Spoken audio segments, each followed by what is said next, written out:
Hello दोस्तों, कैसे आप सभी।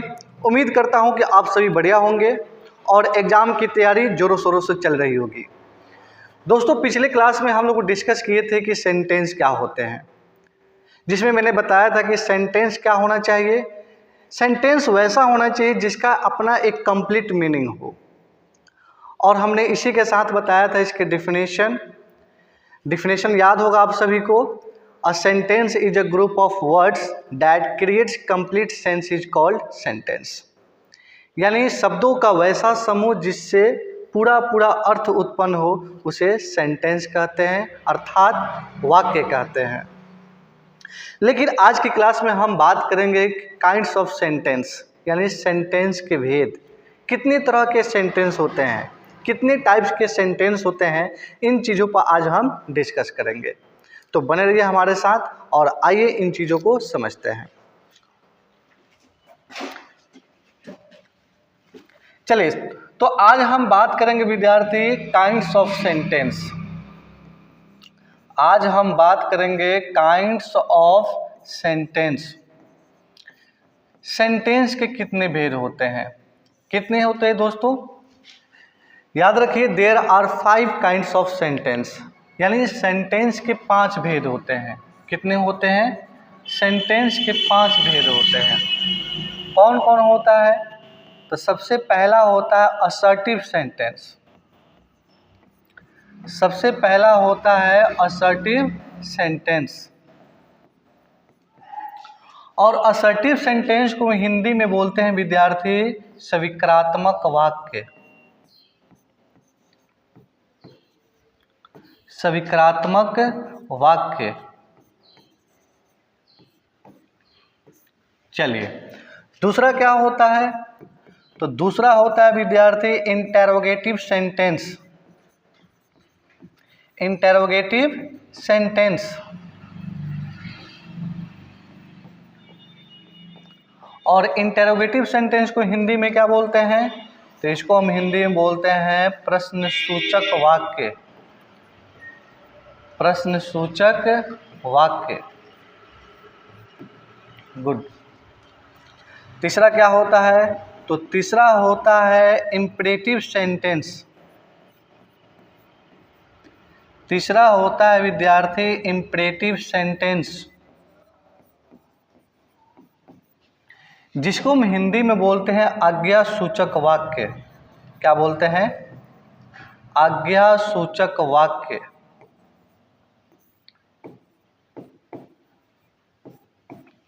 ठीक। चौथा क्या होता है? चौथा होता है ऑप्टेटिव सेंटेंस। क्या होता है? ऑप्टेटिव सेंटेंस, जिसको हम हिंदी में बोलते क्या है? तो इसको हम हिंदी में बोलते हैं इच्छा बोधक वाक्य। इच्छा बोधक वाक्य। और पांचवा क्या होता है? तो पांचवा होता है एक्सक्लामेटरी सेंटेंस। एक्सक्लामेटरी सेंटेंस, और इसको हिंदी में क्या बोलते हैं? तो इसको हम हिंदी में बोलते हैं विस्मयादि बोधक वाक्य। विस्मयादि बोधक वाक्य। ये 5 तरह के सेंटेंस होते हैं। आए बात समझ में? कौन कौन? पहला होता है असर्टिव सेंटेंस, जिसको हम बोलते हैं स्वीकारात्मक वाक्य। और दूसरा क्या होता है? इंटेरोगेटिव सेंटेंस, जिसको हम बोलते हैं प्रश्नसूचक वाक्य। और तीसरा क्या होता है? इंपरेटिव सेंटेंस, जिसको हम बोलते हैं आज्ञा सूचक वाक्य। और चौथा क्या होता है? ऑप्टेटिव सेंटेंस, जिसको हम हिंदी में बोलते हैं इच्छा बोधक वाक्य। और पांचवा क्या होता है? एक्सक्लामेटरी सेंटेंस, जिसको हम बोलते हैं विस्मयादि बोधक वाक्य। तो विद्यार्थी, ये 5 तरह के सेंटेंस होते हैं। यहाँ तक समझ में आ गया? आइए अब हम बात करते हैं पांचों सेंटेंस क्या क्या कहता है, किस तरह के सेंटेंसेज होते हैं, इन पांचों पर हम डिस्कस कर लेते हैं। ठीक, चलिए। तो चलिए, सबसे पहला जो सेंटेंस है उसका नाम क्या है? Assertive sentence. सबसे पहला जो सेंटेंस है वो है विद्यार्थी असर्टिव सेंटेंस, जिसको हम बोलते हैं स्वीकारात्मक वाक्य। असर्टिव सेंटेंस क्या होते हैं? तो हम बोल सकते हैं the sentence which express yes और no sense is called assertive sentence. यानी वह वाक्य जिसमें हाँ और ना का बोध हो उसे हम बोलते हैं स्वीकारात्मक वाक्य। यानी एक शब्दों में इसको याद रखना चाहें तो आप याद रखिए the sentence which express yes और no sense is called assertive sentence, जिसमें हाँ और ना का बोध हो। एग्जाम्पल की बात करें और चीज़ों को समझने का प्रयास करें तो देखिए गौर से, अगर मैं बोलता हूँ आपको कि ही इज अ फार्मर, वह एक किसान है, अब बताओ तो विद्यार्थी इसमें किस चीज़ का सेंस लग रहा है? ही इज अ फार्मर, वह एक किसान है। इसमें विद्यार्थी लग रहा है ये सेंस। इसमें किस चीज़ की बात की गई है? हाँ का बात की गई है, यानी हाँ का बोध हो रहा है।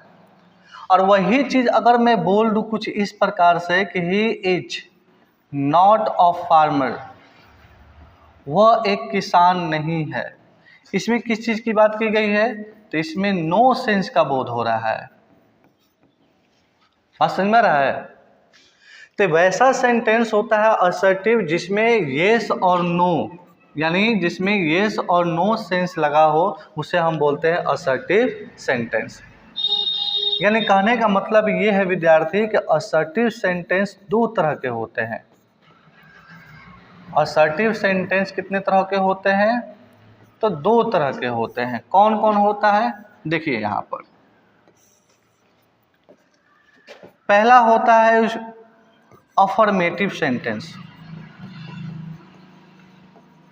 पहला होता है अफर्मेटिव सेंटेंस और दूसरा क्या होता है?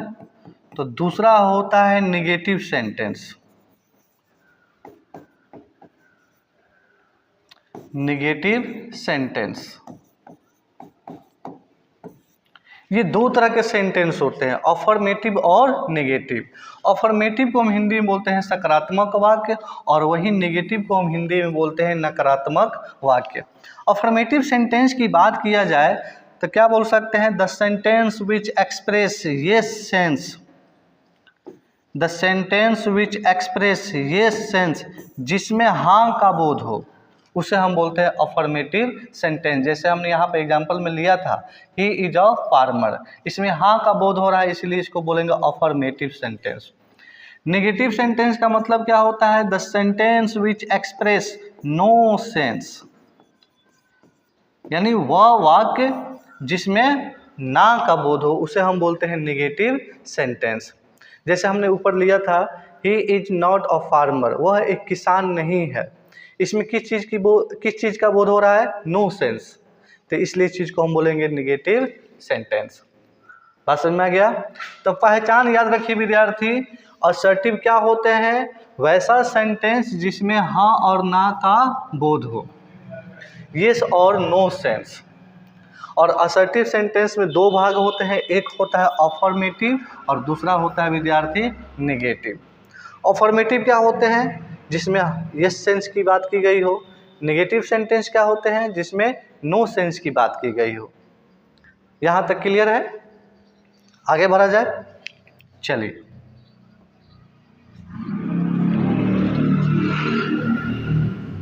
दूसरा सेंटेंस की बात किया जाए तो दूसरा सेंटेंस है इंटेरोगेटिव सेंटेंस।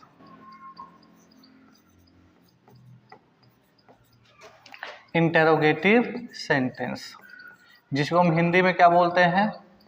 प्रश्न सूचक वाक्य या प्रश्नात्मक वाक्य भी बोल सकते हैं। क्या होता है इंटेरोगेटिव सेंटेंस? तो हम बोल सकते हैं the sentence which express ask a question, यानी वह वाक्य जिससे प्रश्न पूछे जाने का बोध हो उसे हम बोलते हैं इंटेरोगेटिव सेंटेंस। हम बोल सकते हैं, अगर एक शब्द में बोलना चाहे तो हम बोल सकते हैं इंटेरोगेटिव सेंटेंस में क्या होता है? The sentence which express ask a question, जिसमें प्रश्न पूछे जाने का बोध हो उसे हम बोलते हैं इंटेरोगेटिव सेंटेंस। और इसमें भी विद्यार्थी क्वेश्चन करने के लिए हमारे पास दो चीज़ें होती हैं। हमें क्वेश्चन करने के लिए दो चीज़ें होती है। कौन कौन होता है? तो एक होता है जिसको हम बोलते हैं येस नो क्वेश्चन। एक होता है विद्यार्थी येस नो क्वेश्चन, और दूसरा क्या होता है? तो दूसरा होता है WH क्वेश्चन।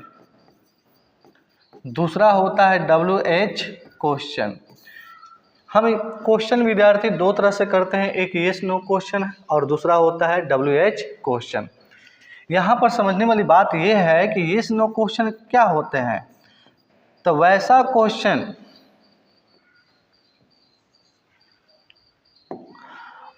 क्वेश्चन जो हेल्पिंग वर्ब से पूछे जाते हों, अर्थात एक्सिलरी वर्ब से पूछे जाते हो, उसे हम बोलते हैं yes no question.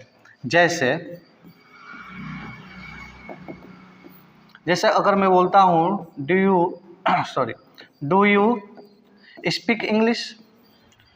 Do you speak English? क्या आप अंग्रेजी बोलते हैं? यहाँ पर जो क्वेश्चन किया गया है किस चीज़ से किया गया है? डू से। और डू अपने आप में क्या है? एक हेल्पिंग वर्ब है। क्या है? Helping verb. अगर वही चीज़ मैं बोलता हूँ कि are you students? Are you students? क्या आप लोग छात्र हैं? क्वेश्चन किया गया है किस चीज़ से? आर से। और आर अपने आप में क्या है? हेल्पिंग वर्ब है। तो इस तरह के सेंटेंस को हम बोलते हैं येस नो क्वेश्चन, जिसमें क्वेश्चन किया गया है हेल्पिंग वर्ब से। देख पा रहे हैं यहाँ पर।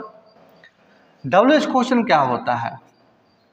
तो WH क्वेश्चन होता है विद्यार्थी वैसा क्वेश्चन जो WH वर्ड से पूछे जाते हों, उसे हम बोलते हैं WH क्वेश्चन। जैसे अगर मैं पूछता हूँ how are you? How are you? आप कैसे हैं? प्रश्न किया गया है किस चीज़ को लेकर? देखिए WH वर्ड को लेकर। ये क्या है विद्यार्थी? हाउ जो है ये क्या है? अपने आप में एक WH वर्ड है, और WH वर्ड से पूछे जाने वाले क्वेश्चन को हम कहते हैं WH क्वेश्चन। बात समझ में आ रहा है? अगर एक और एग्जांपल ले लिया जाए, हम पूछ दें what is your name? What is your name? आपका नाम क्या है? What is your name? आपका नाम क्या है? अब यहाँ पर क्वेश्चन जो किया गया है व्हाट से, तो व्हाट अपने आप में क्या है? WH वर्ड है। तो इसका मतलब क्या हुआ? इंटेरोगेटिव सेंटेंस वैसा सेंटेंस होता है जिसमें हम क्या करते हैं? क्वेश्चन करते हैं, यानी प्रश्न करते हैं। और प्रश्न करने के लिए हमारे पास चीज़ें होती हैं दो, एक होता है येस नो क्वेश्चन और दूसरा होता है WH क्वेश्चन। अच्छा, अगर हम बात करें कि येस नो क्वेश्चन इसका नाम क्यों दिया गया है, तो अभी देखिए अगर मैं क्वेश्चन करता हूँ डू यू स्पीक इंग्लिश, जबकि यहाँ पर डू अपने आप में क्या है कि हेल्पिंग वर्ब है, और हेल्पिंग वर्ब से पूछे जाने वाले क्वेश्चन को कहा जाता है येस नो क्वेश्चन। क्यों नाम पड़ा है येस नो क्वेश्चन? तो यहाँ पर समझने वाली बात यह है कि इस तरह का अगर क्वेश्चन अगर आप करते हैं तो इसका जवाब दो ही रूप में आता है, या तो आएगा येस या तो आएगा नो। अगर आप अंग्रेजी बोलते हैं तो बोलेंगे येस आई स्पीक इंग्लिश। अगर आप अंग्रेजी नहीं जानते हैं तो बोल सकते हैं कि no I don't speak English. इसलिए विद्यार्थी इसका जवाब जब भी आएगा ना तो येस या नो में आएगा। दूसरा भी लेकर देख लीजिए, आर यू स्टूडेंट्स? क्या आप लोग छात्र हैं? अगर आप छात्र हैं तो बोलेंगे येस, अगर नहीं है तो आप बोलेंगे नो। इसलिए इसका नाम दिया गया है येस नो क्वेश्चन। और WH क्वेश्चन तो समझ में आता ही है। गौर से देखेंगे तो इसमें देखिए HW लगा हुआ है, WH लगा हुआ है, इसलिए इसका नाम पड़ा है WH क्वेश्चन। यहाँ तक कोई दिक्कत? आगे बढ़ा जाए, चलिए।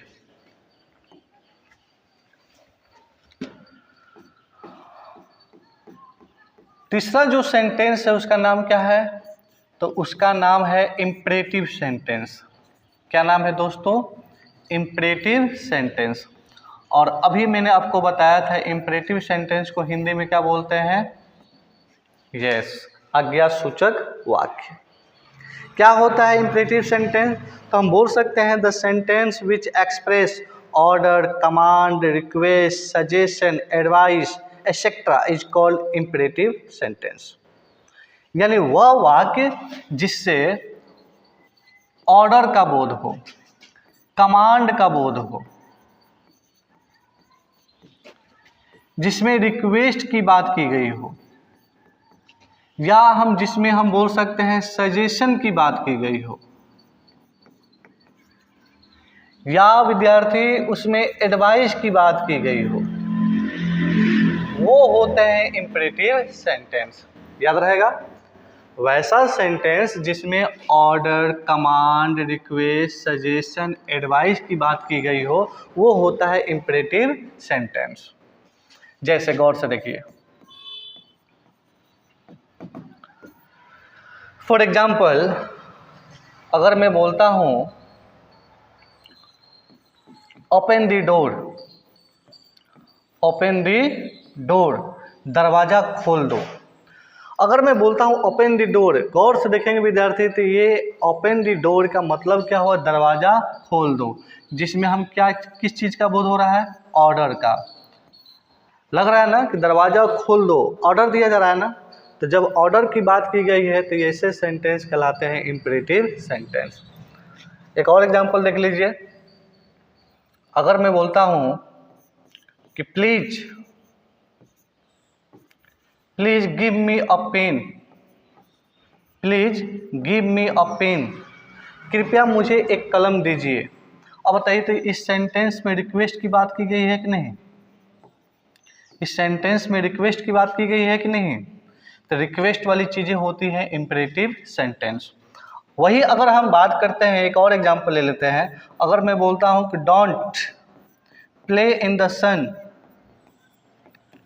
Don't play in the sun, धूप में मत खेलो।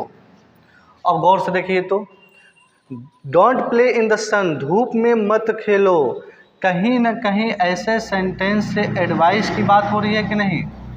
तो वैसा सेंटेंस जिसमें ऑर्डर, कमांड, रिक्वेस्ट, सजेशन या एडवाइस की बात की गई हो, ऐसे सेंटेंस को हम बोलते हैं इम्परेटिव सेंटेंस।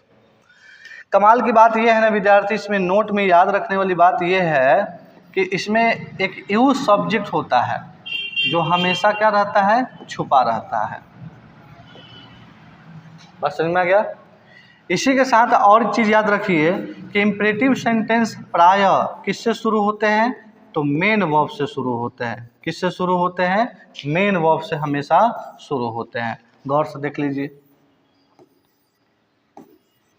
ये हमेशा शुरू किससे होते हैं? मेन वर्ब से। कोई दिक्कत? आगे बढ़ा जाए तो चलिए दोस्तों, चौथा जो सेंटेंस है उसको हम क्या बोलते हैं? तो चौथा सेंटेंस है ऑप्टेटिव सेंटेंस।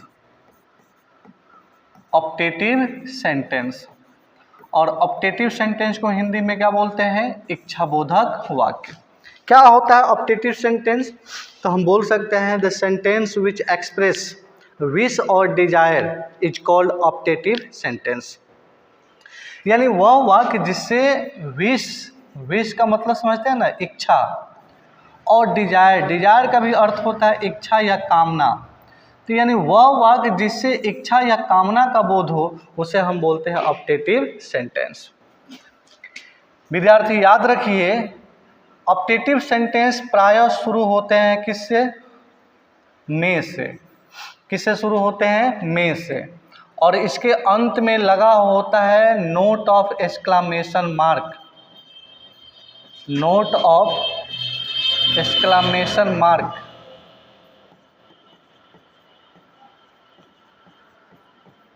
ये जो उल्टा आई जो दिखाई दे रहा है ना, इसी को हम बोलते हैं नोट ऑफ एक्सक्लामेशन मार्क। तो याद रखना है, ऑप्टेटिव सेंटेंस शुरू होते हैं किससे? में से, और इसके अंत में लगा होता है नोट ऑफ एक्सक्लामेशन मार्क। कभी कभी सेंटेंस में होता है क्या विद्यार्थी, कभी कभी में का प्रयोग नहीं होता है, लेकिन फिर भी उससे विश और डिजायर का बोध होता है, तो वैसे सेंटेंस को हम बोलेंगे ऑप्टेटिव सेंटेंस। जैसे for example,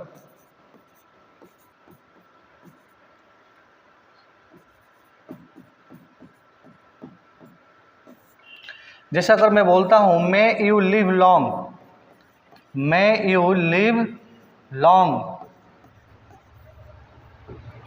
may you live long, इसका मतलब है आप चिरंजीवी हो, यानी आप लंबे समय तक जीवित रहें, ये मेरी इच्छा है, मेरी कामना है।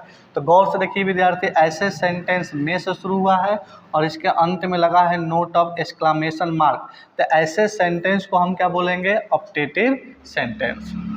कभी कभी विद्यार्थी में का प्रयोग नहीं होता है, जैसे गॉड ब्लेस यू, भगवान आपको खुश रखे, ये मेरी क्या है? इच्छा है, मेरी कामना है, और इसके अंत में नोट ऑफ एक्सक्लामेशन मार्क लगा है, तो ऐसे सेंटेंस होते हैं ऑप्टेटिव सेंटेंस। यहाँ तो कोई दिक्कत? आगे बढ़ा जाए, चलिए। तो लास्ट और आखिरी जो है उसका नाम क्या है? उसका नाम है एक्सक्लामेटरी सेंटेंस, एक्सक्लामेटरी सेंटेंस। और एक्सक्लामेटरी सेंटेंस को हिंदी में क्या बोलते हैं? विस्मयादि बोधक वाक्य। क्या होता है? बोल सकते हैं the sentence which express some sudden feeling of mind as joy, surprise, applause, sorrow, wonder, ये सब होते हैं विद्यार्थी एक्सक्लामेटरी सेंटेंस।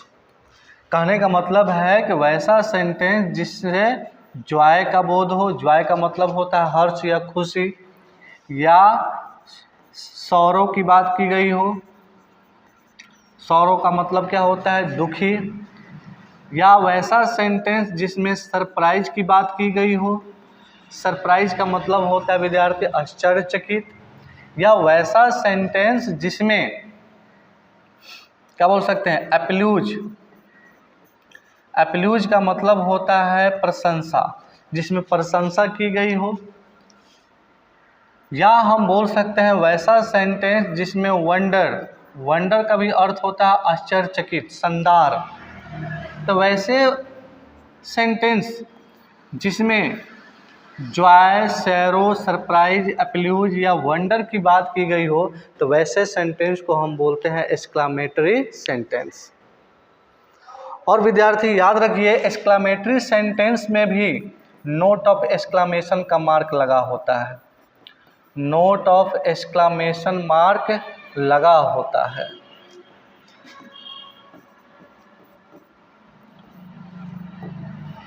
बात समझ में आ गया?